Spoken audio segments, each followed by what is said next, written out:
We hit print all the time, right? We just expect these perfect pages to pop out, filled with super crisp text and sharp graphics. It's something we totally rely on, but we almost never think about the incredible technology packed inside that box. So have you ever actually stopped and wondered what is really going on in there? It's not just some simple machine. It is a fantastic piece of everyday engineering, and today we're going to pull back the curtain and see exactly how it works. And look, while it might feel like magic, the reality is honestly even more impressive. It's all a precisely choreographed performance, a dance, really, between three key players: light, static electricity, and a whole lot of heat. Understanding this dance is the key to everything.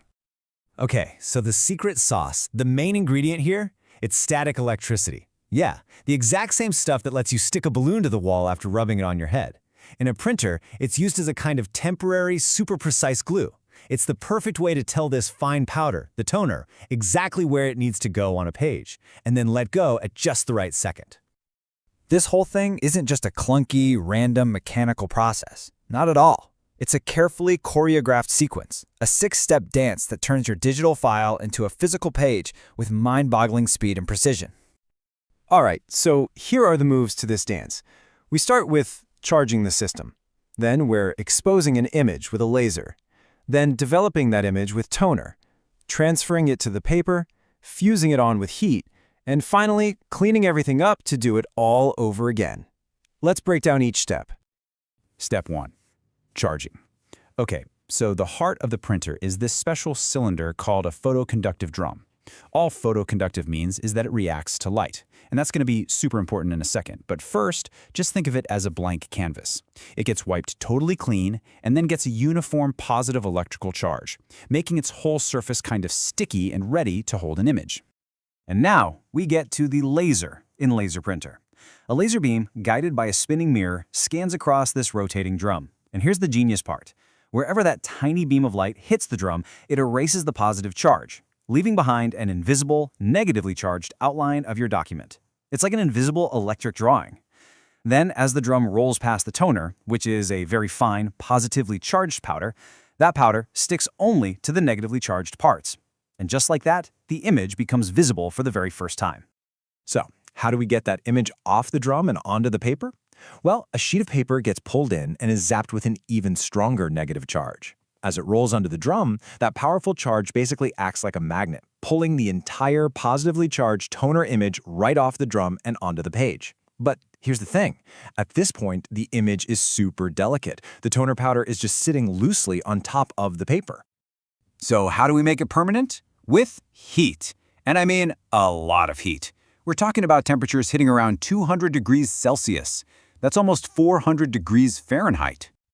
And that brings us to the final, crucial step for the page, fusing. The paper zips through a pair of super hot rollers called a fuser unit. This intense heat instantly melts the little bits of plastic in the toner, pressing and bonding them permanently right into the fibers of the paper. This is exactly why pages feel warm when they come out of a laser printer. It's the sign of a successful fusion. And finally, to complete the loop, the machine cleans up after itself. A little blade scrapes any leftover toner off the drum, and a special light completely erases any remaining charge. The canvas is now spotless and reset, ready to start that entire 6-step dance all over again for the next page, in just a fraction of a second. It's incredible. Okay, so now that we're all basically experts on how a laser printer works, let's put that knowledge into context. How does this amazing process stack up against its biggest rival, the inkjet printer? It really just comes down to using the right tool for the job. Let's put them head to head. As we've just seen, laser printers use that dry toner powder and the magic of static electricity. Inkjets, on the other hand, literally spray tiny little droplets of liquid ink. Because of this, laser printers are the absolute champions for printing tons of text documents fast. Inkjets, though, they usually have the edge when it comes to printing really detailed, high-quality photos. And maybe the biggest practical difference? Laser prints are tough and water-resistant. Inkjet prints? Yeah, they can smudge pretty easily if they get wet. So, knowing all this engineering isn't just cool trivia. It can actually help you get more out of your machine and save you some headaches. Let's wrap this up with a few pro tips. First off, now that you know about that crazy hot fuser unit, you can outsmart paper jams just by using paper that's actually designed for laser printers. It can handle the heat. Second, If your prints start looking faded or you see streaks, you know the secret. It's probably that photosensitive drum that needs to be replaced. And finally, if you want to make that pricey toner last longer, just use the Eco or Draft mode for any internal docs that don't need to be perfect. See? You're a printer master now. When you really think about it, it's just amazing. This technology started as a spark of an idea at Xerox way back in 1969, and now it's the reliable workhorse you see on pretty much every desk. It really is a testament to some seriously clever engineering. So the next time you grab a warm page fresh out of your printer, you'll know about the incredible dance of science that just happened inside.